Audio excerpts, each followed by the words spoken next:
All right, the analysts are busy this morning putting their interpretation on the second presidential debate. Candidates John McCain and Barack Obama faced off in a town hall meeting style debate in Nashville, talking about everything from foreign policy to what needs to be done to turn around the economy.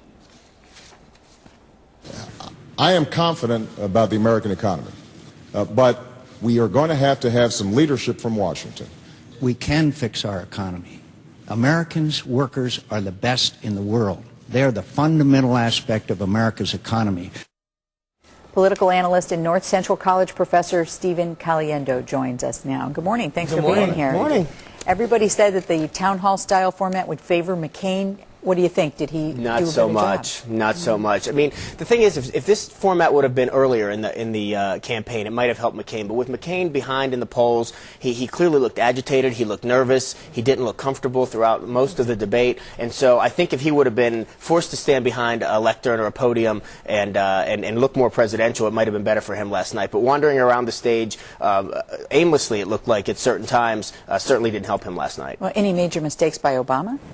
No major mistakes. I mean, he said he had some gaffes. He said he was green behind the ears. I don't know what the heck that means. I think he's supposed to be wet behind the ears or green, one of those two things. But nothing major. I think there was some exaggeration on facts from Obama as well as from McCain. But I think that coming away from it, most of the voters are going to feel like if one of those two looked presidential, it certainly was not John McCain.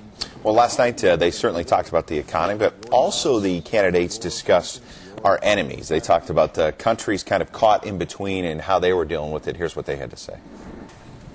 Now, our relations with Pakistan are critical because the border areas are being used as safe havens by the Taliban and Al-Qaeda and other extremist organizations. And we have to get their support. We have a difficult situation in Pakistan. I believe that part of the reason we have a difficult situation is because we made a bad judgment going into Iraq in the first place when we hadn't finished the job of hunting down bin Laden and crushing Al-Qaeda. All right, so there you go. And some people saying that on foreign policy, McCain did a little bit better. Overall, he didn't. But what were your thoughts? Yeah, I mean, here's the game in presidential election politics, is that you have to scoot toward the middle while you're trying to make your opponent look like he or she is off into the corners. And that's what they're doing. Certainly those folks on the far left don't want to hear Barack Obama talking about going into Pakistan and starting another war, invading or something like that. But that's the part of the scooting toward the middle. John McCain, on the other hand, was very clear that the policies that he was going to have with regard to foreign policy weren't going to differ that much from what President Bush has done in the past, and that's trouble for him. He needed to stick on the issues, the domestic issues, where he did have differences with George Bush, and those would have helped him a lot more. All right. Stephen Caliendo, thanks for being with us.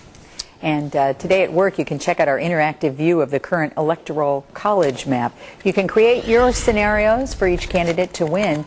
That is in the politics section of CBS2Chicago.com.